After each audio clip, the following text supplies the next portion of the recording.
Imagine living your life after 50 and feeling energized and excited about your future. Welcome to the Women in the Middle podcast, the podcast for women who are ready to figure out what they want and create the life they deserve. Here's your host and master certified life coach, Susie Rosenstein.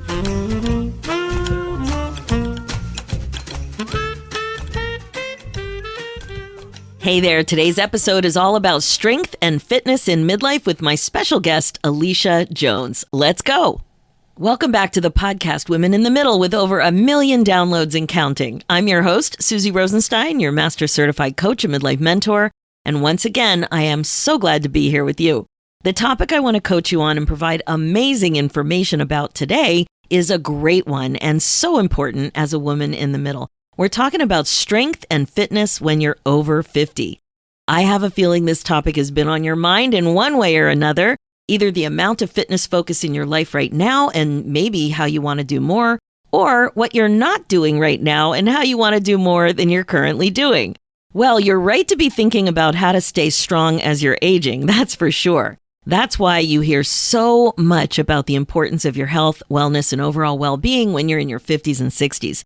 Your strength and fitness now will set you up for a stronger and more fit next chapter. It totally matters. You may have already started to notice some people in your world who don't have the flexibility or strength that they used to have and how it's starting to affect their lifestyle. Maybe they can't get up off the floor with ease anymore, or they've had to back off of a certain type of activity that they used to love. Maybe they can't take the type of vacations they really love to take because it's just a little too active, or perhaps the terrain is just too rigorous. Maybe this is you right now. I remember hearing someone talk about not being able to go to Disney with their grandchildren anymore because of the amount of walking. Can you relate to that? And if you're like so many, you just may be procrastinating doing what you really want to do when it comes to fitness or establishing some kind of a routine. It can feel confusing about where to start or what to do.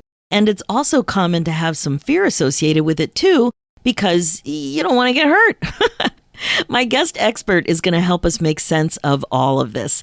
Alicia Jones is a fitness and weight loss expert for women over 50. She's also someone who's lost weight and found a healthy lifestyle without fad diets and without punishing physical routines. For 16 years, she's helped transform the health and the lives of women over 50 through her fitness and weight loss strategies. Alicia's in Canada, and I recognized a lot in her bio. Actually, when she was writing to me, I was like, oh, she's local. It turns out we don't live that far from each other. I love that. She's appeared on various health and wellness television programs and produced and hosted Health Matters and The View Health and Wellness on Rogers TV. She also has a BA in kinesiology and adds many certifications to her lists of qualifications, including National Coach of Canada, Advanced Sport Nutrition, Certified Group Fitness Instructor, Personal Training Specialist, CanFit Pro, and many others. I know you're going to love meeting Alicia. She's got a ton of enthusiasm, and I'm sure you're just going to get lots of your questions answered too. So please enjoy this interview. Hi, Alicia. Thanks so much for joining us today on the Women in the Middle podcast. Oh, thank you for having me. I'm so excited to be here. And I love it when I have a Canadian who's a guest. It's so unusual and super fun. Now, every once in a while, we also have a guest who is not well into the women in the middle age territory, even though it is age and stage. So I would like to welcome you in as a younger woman in the middle. And we're so happy that you're here. Oh, thank you for having me. And thank you for accepting me in. As we spoke about before, all of my clients are in the 50 plus range. That is who I love to serve and help. So I'm so happy to be here and to be accepted in today. Well, exactly. And that is why I wanted you here, because you have specific expertise about fitness and strength and women in the middle. And this whole thing is a definite topic. Not everybody has it under control. And that's why I just thought you'd really be able to offer some amazing ideas and value and insights. So let's take it away. What do you think is the main reason that you're just so passionate to hang out with us? Well, the 50 plus crowd. Well, you're fabulous, by the way. And for me, I think it was twofold. I think growing up, I had two powerful women that I grew up with, my grandmother and my mother. My mother was a single mother. She worked a lot. And so my grandmother was the one who raised me. But my grandmother was in that category of age where it was not only cool to smoke, it was considered the norm. I mean, she was a nurse, and back then she was smoking all the time. It was just the norm. You could smoke in hospitals, you could smoke everywhere. And so she smoked for a lot of her life. So by the time I was born and she was taking care of me, she had emphysema, she had heart disease, and she wasn't, by the time I was 4, I can remember she wasn't able to take care of me. We had to get a babysitter to come in and take care of me at the same time. And I hated that. I was not a very nice child to those babysitters, I tell you. And so we had a lot of times when the babysitter got kind of thrown out, and I just wanted my grandmother. So that relationship with grandmother, granddaughter was so important to me, but it was also affected by her health. And at the same time, years passed, and I decided I was really into health and wellness and well-being. And my mother got to the age that my grandmother was when I can remember she was ill. But my mother, she never smoked. She never drank. She's a very quiet person. And so I saw this contrast, and I became so passionate about it. If you take care of your health and you take care of your well-being, you eat well, and maybe you don't think smoking is the norm anymore. We're in a different generation now. If you really take care of yourself, you can have a different outcome. You can be more present for your grandkids. You can have this connection and relationship with your family. And so for me, it was so important to work with the over 50 generation. And I think also at the same time that I was witnessing this with my mother, I had already started to coach and train, but I was in big box gyms.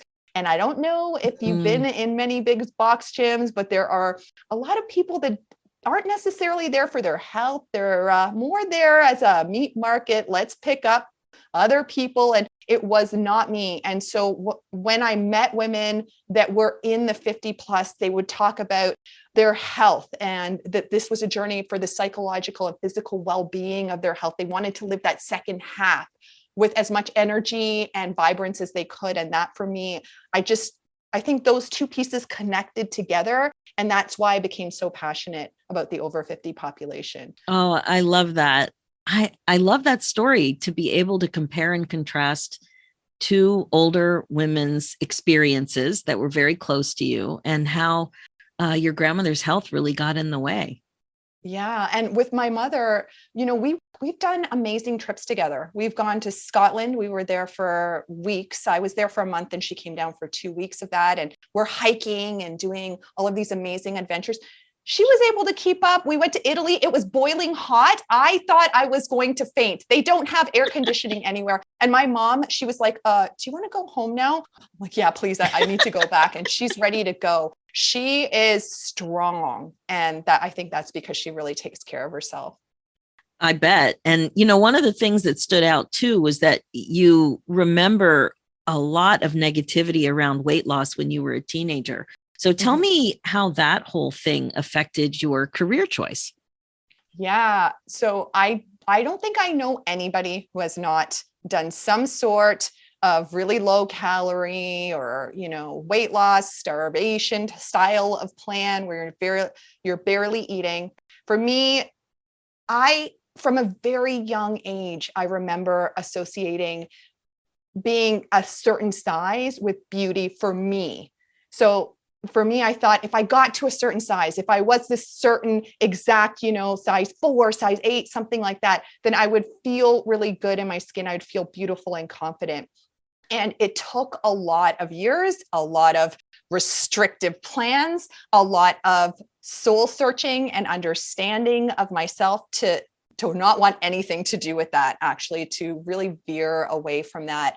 And so when I found fitness and health in a way that was empowering, and a way that I could lose weight for my own weight to be at a healthy weight, I didn't want to associate myself with anything that was like, hey, I want to be bikini ready and, tank top ready and all of that sort of thing. I wanted something that was about health, psychological well-being, empowering, that felt really, really good for people, and to show people how to do that, because I knew that there was a way to do that. And I knew there was a way that you could get away from all of the restriction and the dieting, and really embrace something that felt good for us, for each of us, that was empowering.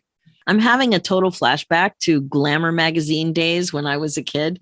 And it was all about being bikini ready and bathing suit ready. And it was just so vanity focused. And there were all the crazy diets were always talked about. I don't know if it was that magazine. I also read Tiger Beat, and I read 17. Like, I read all those magazines and I was glued to them. Also Archie Comic Digest. Oh yeah.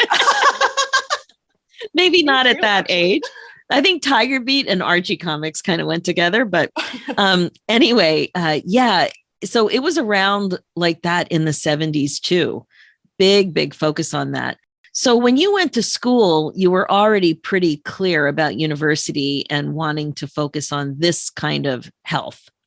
Yes. Or wellness, well-being. Yeah, I knew I wanted to. It was actually, you know what? I went to university late. I was in my mid-20s before I went to university. I was soul searching and trying to figure out what I wanted. And I had actually gone through a pretty severe depression during that time. And I know it sounds cliche, but fitness saved me. Like, for me, oh, that doesn't sound cliche. Tell me more about that. Well, I mean, there was nowhere else I wanted to be. I was working in the hotel industry at the time. I didn't want to be there anymore. Just anytime I was able to be exercising, working out, stretching, looking at articles or reviews on how to take care of your health, I just felt really happy, and I felt the depression ease away. And so for me, that was a turning point for me. I knew, okay, this is it. I knew at some point I wanted to go to university. I knew that this had become a passion for me, and I wanted to get that education in that, because I thought, this is saving me. It's making me feel really good. And I'm finding a way to pull myself out of this dark place with fitness. And so that's where it all began. I love that. I love that you had the awareness of what you are actually passionate about, because so many women in the middle, we struggle with the passion. And I've heard it a million times. I don't know what my passion is. And you recognized it. And, you know, it's usually related to, there are clues throughout our lives and our childhoods in particular, usually about what the passion is, but you noticed it and you acted on it. And that is right there alone. That is something that is a struggle for many women. In my age. Well, and I find with many of my clients, at least that are in the, their 50s or getting ready even to retire, what's happened is their head's been down because they've been taking care of the family. Yeah. They've been maybe taking care of an ill parent. It's been go for so long. I can understand how it's difficult to take a step back and say, okay, what am I actually passionate about? It can be very difficult. I can empathize with that. What am I actually passionate about? And how the heck would I ever get more of a health routine going again when it's just so hard to find time to go to the bathroom sometimes? Yes. Yeah. Except in the middle of the night, of course. Well, exactly. Then, there's lots of time for those shenanigans. So tell me a little, I'm sure you hear this all the time. So tell me a little bit how you start helping women 50 plus move again and, start to recalibrate their lives to support more well-being. Yeah, I think that really depends on the stage you're at right now. If you're still working, you still have a family you're taking care of, you still have maybe a parent that you're taking care of as well, and you are still pulled in every direction, it's really, really important to know that it doesn't take hours of your day. The quality of your workout matters more than anything else. The quality of what you do matters more than anything else. And if you just allocate 5 minutes, or maybe go to bed an hour earlier, if it's about your health, or if it's about losing weight in a healthy way, then it could be something as simple as deciding, okay, yeah, like I need to go to this drive-through or takeout right now. I have no other option, but maybe I'm going to get something that's healthier, like the chicken wrap instead of, the burger and fries. So making small changes makes a huge impact. It's all about the quality and not the quantity of your workout specifically. Totally. And I catch myself thinking that too. If I don't have an hour, I don't have enough time to do anything. Mm-hmm. But it's really true. There's a concept that we use a lot called the minimum baseline concept. And it's so powerful. And the first time I did it, I was challenged to get on a treadmill for 5 minutes. And I thought, well, even I can't not do that. Like, even with all my excuses, even I can do that. And I just found it so funny when I was doing it. I was laughing at myself because it seemed so ridiculous that it was so easy to do that once I believed that I could do it. So what are some of the ways that you can really help get somebody to change their mindset about how long it takes to move? Well, okay. First off, I love the idea of weights. I know you were talking about being on a treadmill, and I think a lot of people think, okay, I've got to do cardio. I've got to do as much cardio as I can. But the thing is that for many that are starting and that are already really exhausted, you're thinking to yourself, I have to be on a treadmill. I have to be sweating and huffing and puffing, or maybe I have to be sweating and then I have to go back to work. So what I love is the idea of weight training. One, it enhances lean muscle growth. So you're going to enhance lean muscle growth, which revs up the metabolic rate. It also helps with your quality of life. So doing a leg exercise is going to create more lean muscle in your legs, which reduces your risk of falls and helps enhance your quality of life.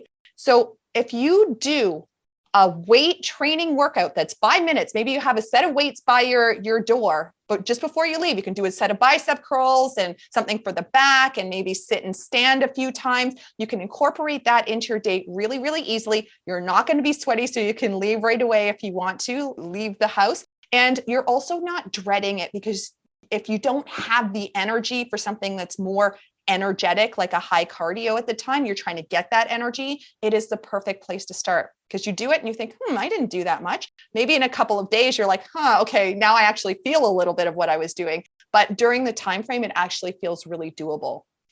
I could feel my mindset shift as you were explaining it. Like I've definitely always lumped that all in together, but you're right. The one has a very different feel to it than, just adding more of a treadmill in your life, like the tread or Peloton or whatever it is that's requiring a lot of energy and sweat for sure. Mm-hmm. Yeah, if you have the energy and you're in a place where you have the time. Also, for many of my clients that are already retired, this is something that they're dedicating in that second half for themselves, because they're like, now I'm retired. There's no excuses. Let's do this. And so they want to have a time for cardio or a time for weight training or combining it together. But the reality is, for many that work, you're really tired. You're trying to just get that energy to get started. And it's a really simple place to start with your weight training. Oh, that's so good. So what would a good routine be for somebody just starting out? Okay. So simplest one, you're sitting right now, you can stand up and then sit back down, and you can do that 10 to 15 times. Super easy. It's going to work all of your legs. It's going to work your abs. It's going to work your back. It's actually a full body exercise. And again, your legs have a lot of muscle. So you're revving up your metabolic rate by doing that. And the legs are what really creates a better quality of life. You're reducing your risk of falls by enhancing that lean mass. With everybody working at home nowadays, there is a lot of sedentary stuff happening in people's homes. Yeah. I think probably more than ever. So what else can you do when you're sitting around like this? Well, you've got a chair. If you don't have any weights at all, you can just sit on the edge of the chair and put your hands on the edge of the chair. It's called a dip, and just kind of raise your body up. Maybe even hold on to the arms of the chair and raise your body up. So you're straightening your arms and then bending them again. That works the back of the arms. If you roll your shoulders back, you're opening up your chest. It works your back as well. You're looking for exercises that can touch on multiple muscles at the same time. They're compound exercises. That's what they're called. And then by doing that, you don't have to do 100 different exercises. You can do maybe 4, and that's it. And it's going to hit the whole entire body, and you're done, because you're looking for 5 minutes, right? You're looking for a small amount of time at first, something that you can fit in. And everyone loves working the back of their arms. Like, even if it's not for vanity and it's for health, everybody always asks me, how can I start toning up the back of the arms? Oh, the arms. Exactly. That is a common complaint. And if you were to recommend weights, like if somebody was just going to start with a small weight, where would you even start with that? Yeah. So I think, again, that depends on what your strength is right now. There's a misconception that you should only be sticking with 2s or 5s. I think there's still a fear around weights, which is an understandable fear. You don't want to hurt yourself when you're weight training, but staying too light so that you don't actually feel that you've done anything at the next day or the day after that. You don't want to feel so sore that you cannot wash your hair. You don't want to feel so sore that you cannot sit on the toilet if you're going to the bathroom. You want to definitely be able to move, but you want to also be able to say, I kind of feel something here. So what you need to do is find a weight that by 12 to 15 repetitions starts to feel heavy yet doable. So you could still probably get a few more repetitions in there, but you're deciding to say, hey, I'm going to stop. This is good for me. If you're doing a weight and you can have a full out conversation with me, like maybe in this podcast underneath your table, I don't know, you've got 2-pound weights there and you're using those weights the entire time we're doing this podcast, the weight is too light. It is not creating any shift for you. And you're also wasting your time because we're trying to do this in a short amount of time, right? Right. So so you want to make sure that you're feeling that stimuli. You want to make sure that by 12 to 15 reps, you're feeling that weight. And what about push-ups? Are they still a good idea? I always remember hearing that if you can manage push-ups, if you can only do one thing, that might be a good thing to do. Oh, the push-up. I have so many feelings about it. Every exercise has its place. Let's start there. Every exercise. One of the number one complaints that I get from many of my clients are that they have shoulder issues, and frozen shoulder is very common for the over 50 population. So is just instability of the shoulder or shoulder hurting. It is a floating joint. And so it is really common for it to not necessarily want to sit where it wants to sit. And then all of a sudden, we're living in this world. Well, not all of a sudden.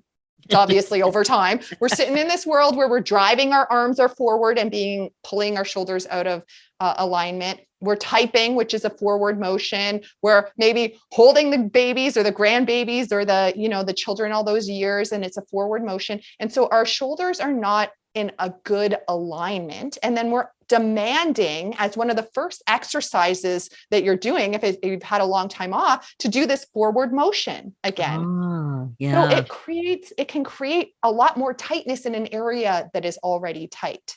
It can also create a lot of wrist issues. That being said, what I really like to do with a push-up is change the angle. So a lot of people do it with their elbows flared out when they're doing that, which is really, really hard on the shoulder. Bring your elbows in, roll your shoulders back and elevate yourself. So maybe you do it on the top of your desk, or maybe you do it on the back of a sofa, and really squeeze your shoulder blades back when you're coming back. So you can, once again, you're working your back. And then once you come forward, yes, you're touching the chest a little bit, but you're also getting help from the back of the arms. You're also getting help from your abs, and you're stabilizing your shoulder to reduce your risk of injury. Oh, okay. Also, then you're not on your knees if you've modified the push-up on the floor. So you're not on the floor, but you're just using a couch or a wall or something like that to go up and down with. Yes. Yeah. And I that's think great. Even if you think I can do these push-ups, that's where I'm at. I always start someone elevated first, just to make sure form is great. Because I think too, for many that are starting, they're like, I should be able to do this. I did this when I was in my 30s. I should be able to do it now. And then they push through, and then there's an injury. So it's better to back up, focus on form first. And then once you know that, hey, yes, I can do this, no problem. And the next few days I can wash my hair, you move on to the next level, something lower. That makes sense. And what about things that we should probably avoid? Like if we really don't know what we're doing, we're just starting out, what should you avoid? Well, we did talk about that push-up. So I say avoid any sort of flared arm push-ups.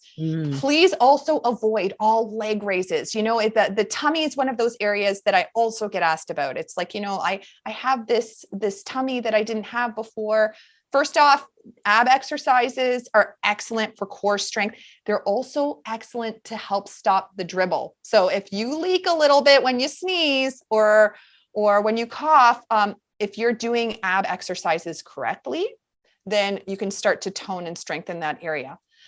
Low leg raises are not going to flatten the tummy. They're also going to make a lot of back issues, low back issues. And they were painful when I did them in my 20s. I don't know why anyone would want to do them now. They're just so horrible for the back. They arch the back and they create more issues. So what would be a good exercise for abdominals?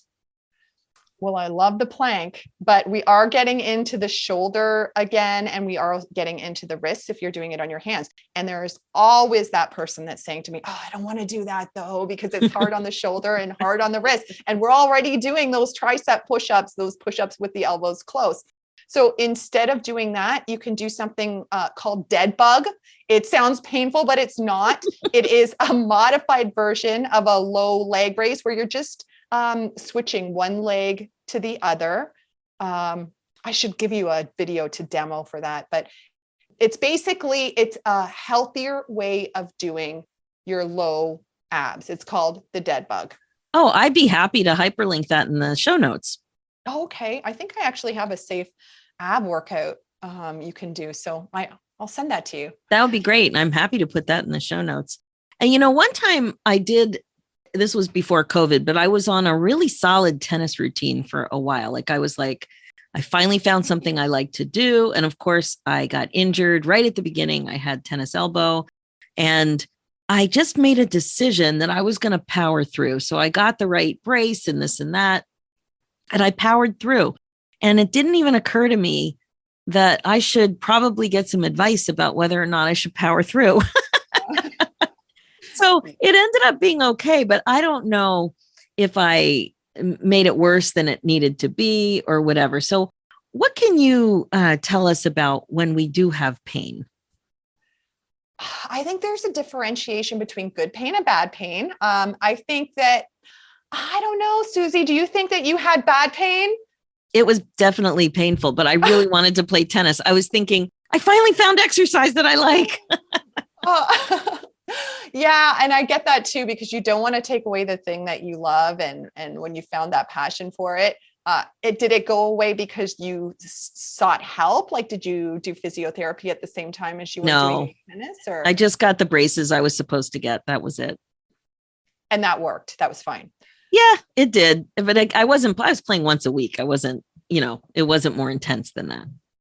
Okay. I think that would depend again. So of course I am crazy about fitness. So I would be trying not to eliminate that exercise, but I would be seeing someone to get exercises that would strengthen that area. Because when you just wear a brace all the time, you're starting to relax the muscles that are supporting that joint. And so they're not getting the exercise they need. Sometimes you need to have a brace because, if you're doing repetitive motion on that area, it's going to allow those muscles to relax a little bit. But if you weren't doing anything to strengthen those muscles to help relieve the pain long-term, I'm guessing that if you went back to that exercise again right now, it would only take a few weeks before the tennis elbow would start up. And I'm actually shocked. So a lot of people come to me with tennis elbow when they have been cooking a lot, because it is the same motion for a lot of things when you're lifting pans and moving things around and twisting the pans and that sort of thing. So, yeah. So you don't ever feel that when you're cooking? No, I don't cook that much. Fortunately, right, one of my kids just made it easy. One of my kids really enjoys cooking. I'm like, go ahead. But Makes it's funny. your life easier. I didn't really even think about this. This was a long time ago. I must have been early. I don't even know if I was 50. I don't think I was 50. So I didn't have that mindset of, oh, my body's changing. Maybe I need more help. Maybe I should get a consult. Maybe I should see a physio. I was in a very different mindset when I was powering through. And I wonder if you could comment a little bit about, how the body changes as we age when it comes to exercise and some other concerns we might want to be thinking about. Yeah. And first off, I think that you can get injured at any age. I'm going to say that. The difference is that usually we ignore it and move on in our 20s. Maybe we're not smart enough to know something's going on.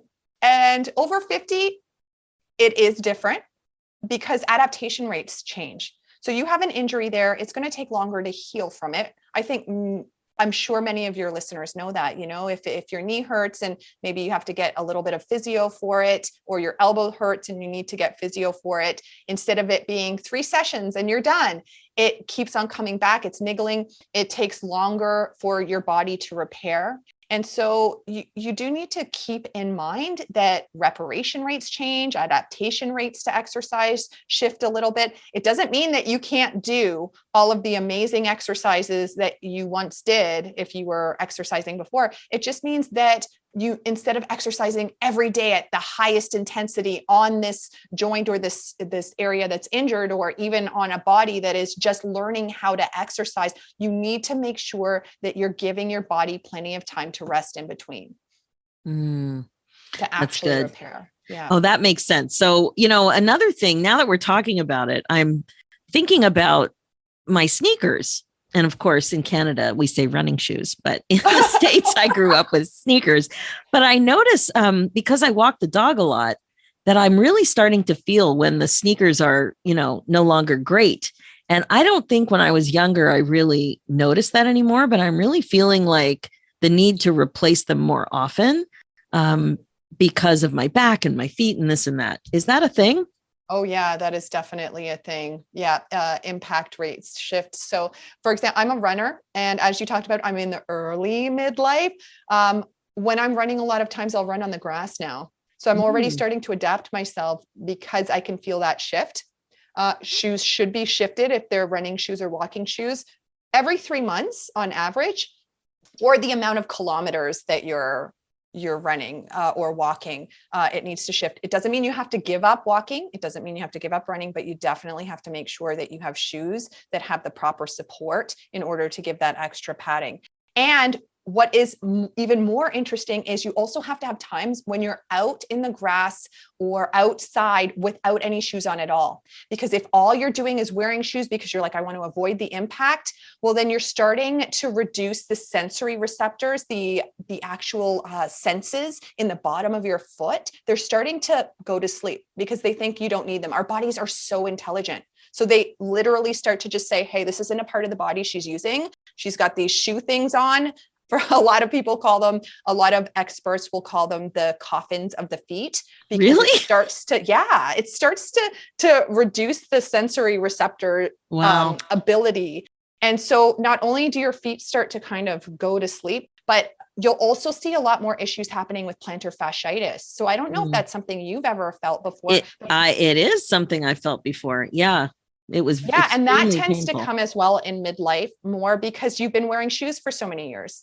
Right. And without any sort of tactile, barefoot feel and working out the bottoms of your feet. I know it sounds so strange, but doing a few feet exercises can really help with impact. They can help wake up your foot. They can help with proprioception. So your ability to know where you are and reduce your risk of falls with age as well. So just take off your shoes every once in a while and go in the grass and move around. That's so interesting because I'm very uncomfortable barefoot. And when I was taking tap dancing and I couldn't stop watching the teacher's feet because she had a dancer's foot and they're so flexible and they just the way she was able to point and flex all the different parts of her feet. I was fascinated by it. And I have noticed one time when I have incredibly like a ton of pain in my feet is with stand-up paddleboarding because you have to really use the fine muscles in your feet and it kills me. I can only do it for like 10, 15 minutes. Yes. The stabilizer muscle. But you know what? That is amazing that you're doing that, even if it's for 5 minutes, because that is a fun way to wake up those sensory receptors and to work out all of those muscles that have been dead because you've been wearing shoes. So you're just that's better. Oh, I like that better than walking in the grass. Okay, there you go. Things. It's harder too. It really works the balance. That's an amazing exercise to do. Balance, anything to do with balance. I love paddleboarding. We just got a paddleboard. So it's very relaxing. And and it definitely, I do worry about falling. And when you're on the water, I don't worry about falling, but the tap dancing, I worried about falling. Yeah. It was super fun though. It was so much fun. So, okay. Working out, staying mobile, moving your body. Sounds great. Why do we need it? Why isn't it optional or why shouldn't it be optional? Well, there are a lot of reasons why. Well, we are talking a lot about weight training when I think for the most part, I am pretty sure we all know that any sort of cardiovascular walking, swimming when you fall off of the paddle board, biking, all of this is excellent for the heart. And especially over 50 for us women, when estrogen levels are declining, our heart protective mechanism is going. You need to make sure that your heart is really strong. Blood sugar levels can also rise with age. We need to make sure that we're keeping healthy blood sugar levels. We do not want to get type 2 diabetes. We do not want to get insulin resistance. And so doing cardiovascular is great for making sure blood sugar levels stay intact. And also with weight training, it's lesser known that it actually strengthens your heart as well. Most people think it's just cardio. What cardio does is it almost lengthens your heart down so it can hold more volume of blood. What weight training does is every time you do one of your repetitions of an exercise, it creates force in the heart, a gentle force. I don't want to say your heart's not going to explode, but it puts gentle force on the heart and your heart has to pump back and push. And so you're strengthening that most powerful muscle, your heart muscle, by doing weight training. So you've got to do weight training for your heart as well. And it also helps you store more glycogen, which is your sugar stores. So you're going to balance out blood sugar. But also, I think people don't realize how important it is to weight train with age as well. One, you will lose lean muscle with age if you do not use it. And so you have to make sure you're continually putting a stimuli on that muscle, like how we talked about with the 12 repetitions. You have to make sure that you're doing that in order to enhance lean muscle. If you do want weight loss, lean muscle is what's in charge of keeping your metabolic rate high. It's going to boost your metabolism and burn more fat, even at rest, even when you're sitting, even when you're reading. Yes. Yeah. And again, it's in charge of your quality of life. Studies show time and time again that leg strength, the greater strength you have in your legs and the more fast twitch muscle fibers, the ones that work more fast, the greater your quality of life. You reduce your risk of falls. You also strengthen your bones. You're able to be more mobile and walk. And I think all of this sounds great, but it all boils down to how do you want to live your second half? Do you want to be out paddleboarding? Do you want to be going to events with your friends and family? And maybe I am a big traveler. I love to travel. So seeing the world and going on hikes. I was sharing how I went with my mom on many hikes and we saw the world together. And so do you want to live like that? Or do you kind of just want to live seated in a chair because you don't feel healthy and you're missing out on the world that's around you in the second half that's so amazing? Yeah, you really hit the nail on the head. It's another area of your life to be intentional about. And I find that everything with post-COVID, it's not even post, but at this phase of COVID, so many of us are in a bit of a time warped blur about how much time has passed and how our lives have changed. And for many of us, it became even more sedentary. And it takes time to establish new realities and new routines when you're kind of in this weird blur of, is this temporary? Is this, how long is this going on? Like, it's just so bizarre. But yeah, those are really good points. So I think many also, like we all know COVID took it and is taking a long time. But I think what's happened for many that maybe had some sort of routine or started to get into a routine pre-COVID, now that they're entering the world again, for many, they're like, wow, I didn't realize how much I had lost. Like time just passed and they didn't realize that, they're not in the same physical state that they were before. Yes. Yeah. You make a really good point about that for sure. So what would you say, given exactly where we are in time right now, what is your best advice to women in the middle? Where we are right now, with COVID passing, quote unquote passing, I think more than ever, we know how important health is and feeling healthy, having optimal immunity and strength. And so start small. Like you do not need to do long, intense workouts to begin. There doesn't need to be a specific, exact weight size you've got to be, or an exact number you've got to reach. Just do something small, one baby step at a time. 5-minute weight training workout, doing your treadmill for 5 minutes, like you were talking about. Stand up and sit down 5 times. Something small that feels doable, and then build on that for your health. I remember thinking, being so grouchy about Costco because, you got to make 1 million trips, get it all in the car, make 1 million trips to get it in the house. There's no bags, there's no boxes, there's no whatever. I don't bother with any of that, with any boxes. And then I started to think, well, who cares if it takes me 10 trips? It's exercise. Going up and down the stairs, in and out of the house, all of it. Yeah, no, I like I just that. have to say I love Costco. It's not a commercial for Costco, I know, but I love that place. There are times when it's enjoyable. That's for sure. So I am so excited about you sharing a little bit of information about this 7-day starter strength training and slim down challenge. Mm-hmm. Tell us about that and how we can get it. Okay. Well, first off, that challenge is exactly what we're talking about. Baby steps. If you're looking for like a powerful 1-hour workout, you're not going to get that in the 7-day starter strength training and slim down challenge. It's just not meant for that. It's meant to set you up from the very start. If you are just trying to get started with eating a bit healthier and getting in that 5-minute quick exercise routine, that is where it's at. And so for that, I think I gave you the link. So the link would be in the notes. Yep, I see it. AliciaJonesHealthyLiving.com/start now. And I'll definitely put the link in the show notes. Yes, it's super quick and simple. And it also links to my Facebook group. So if you have questions about it, please do reach out. It's an easy challenge to get started. And it just sets you up for success. It's the foundation. And it's free. You can't do better than free. I'll also give you the link for that ab workout for the safer abs that shows the dead bug exercise, because I'm sure people are like, what are you making me do? Dead bug. I know that was funny. No, that would be really great.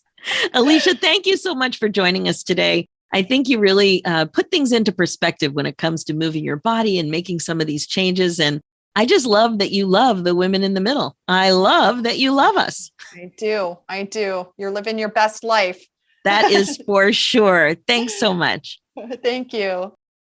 Okay, that's it for this episode. So much good stuff, right? I loved how Alicia made incorporating strength training into your daily activities so doable, like by putting weights under your desk or using your chair to help you with some simple exercises. This really helped me change some of my thinking about what was possible in my busy day. I even signed up for one of her programs, and it's great. She has an awesome masterclass too that I think you'll like. It's called the 2-step process to fine-tune your food and fitness formula to achieve optimum health and melt away the midsection. She notes that it doesn't need to feel hard and you don't need to feel deprived. So good, right? And the link for this masterclass is also in the show notes. Just like so much of what I coach on here in the podcast, you really have to be intentional about your life, and that includes your health and well-being. It's so important to ask yourself what you can do now to set yourself up for success later. And another way to think about this is to check in with your future self. Now, I don't know if you get into the whole future self thing, but I find it really useful. So think about yourself as 75 or 80 years old, and just ask yourself at that age for some gentle guidance about what would be amazing for you to do now to give yourself the strength and the fitness that you want later.